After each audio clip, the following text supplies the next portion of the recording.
Morning, I'm Jess, on the way to work. Work is Fossey Taylor. It's a group of companies that make property investing easy for clients who haven't got the time, skill or inclination to do it themselves. So I've got a question this morning. It is, what is the right time to remortgage? What's the right time to remortgage? So what we're referring to there, just to sort of frame that, we've bought a house, we've done it up, so we've added some value, and now it's time to remortgage the property to pull the money back out, so that essentially the money we put into the property, our stake if you like, we get as much of that back as you like, so we can go again and buy some more houses. So when should you do that? Now, I guess the answer is it depends, as always. There's a couple of things to think about. The first one, I guess, is the cost of refinancing. So you factor that in. How much is it going to cost to refinance it? We don't want to be paying loads of fees here, there and everywhere. You want to keep that as economical as possible. But then also there's the other side of the coin, which is the opportunity cost. Now, there are times in my investing life I make what would appear to be an irrational decision based on fees and such like, because the opportunity cost of not doing that deal is far greater. So yes, if I do it this way, that's the best for this particular deal, to refinance this particular deal, that's the best financial way. But I'm not going to do that, because if I do it this way, I'll be quicker, I'll have this much money. It might be less, it might be more, it might be higher rate, it might be higher fees, but I've got the money back, so I can go buy another house. And the difference I'm talking about here is maybe £1,500, £2,000, but I can make £25,000 over there on that other deal. So there's always that you've got to factor in, which is why when you're speaking to a normal, let's say a normal broker, mortgage broker, perhaps sometimes you would get advice that didn't maximize your opportunity for momentum investing. It'll be sound advice, this is the best product for this particular situation, but you've got to look 1, 2, 3 steps ahead. Make sure you don't box yourself into a corner. Make sure you can keep investing, because that's where the real gains come from, not saving £1,000, £2,000 here and there on fees.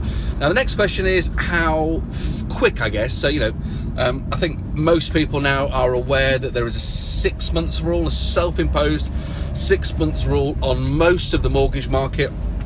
They don't want to remortgage a property quicker than 6 months. So just as an absolute generalisation, and it is a generalisation, which means that sometimes it's wrong, obviously, the longer you wait, the better your revaluation will be. So you might think that valuations are all much of a muchness, but perhaps most people don't know that when a valuer goes to value a property, he's briefed by the lender, and there's a section of piece of paper that's a standard piece of paper for everything. There's a piece of paper which is the brief.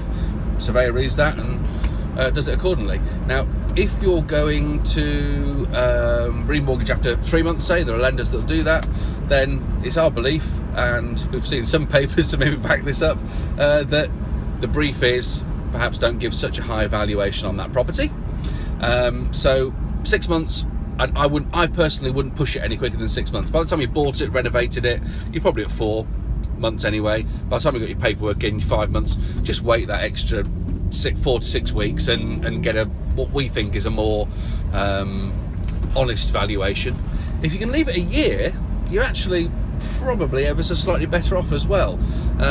We've just got anecdotal evidence of this. We can see that well, not only might you have the benefit of buying it on a mortgage, perhaps maybe you didn't, maybe you bought it with bridging finance or cash, in which case yes, get out of it. But if you bought it on a mortgage, it's a year-long product, perhaps you might save some fees by waiting a year. And also we can see, we've got access to the back end of Rightmove. It's a tool that all surveyors use. There's a thing called a right to check. When a surveyor goes on there, he or she will put all the details in, and one of the terms and conditions is to get the figure out, to get the number out, they've got to press save, and all the information gets saved on Rightmove. Now if there's a right check on there at a lower value because you bought it cheap, and it was only 3, 4, 5, 6 months ago, it does make surveyors nervous. We know that, it definitely does. So if you can leave it a year, it just seems to put that distance between you and the past and the present, if you like. So putting that gap in. I had a question last week The lender was uncomfortable lending on a property because I'd made so much money out of it. That was simply it. We bought it for £200,000. It's now worth 450. The question is, real simple one: why is that? How's that? And if you're a bank an underwriter sitting a long way away in an office, it's a reasonable question, isn't it? So yeah, the answer is we spent a fair bit of money on it and we converted it into 3 flats. But that's we put that to them. But I still think that the valuation got knocked back a little bit just because it's a big leap and the banks were a bit uncomfortable with it. So I would say wait as long as you can, as long as it's not interfering with your opportunity cost. If you haven't got any more money left to do a deal, and you can do a deal if you refinance right now, refinance. Simple as that. You're always going to make more money by buying that extra house than you are by saving a couple of grand on fees, but do also be looking at them. We've got a great mortgage broker in-house. I own a mortgage company, very specialist in buy-to-let lending. Most brokers would not see more than a few buy-to-let cases every single month.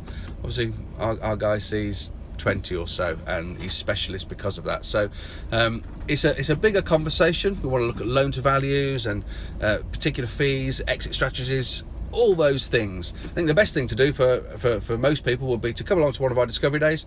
We run a discovery day at least twice a month, if not more at the moment. We're rather busy, so we're trying to squeeze more in.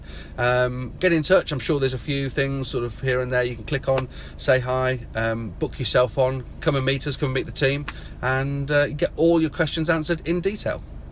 Look forward to seeing you. Bye.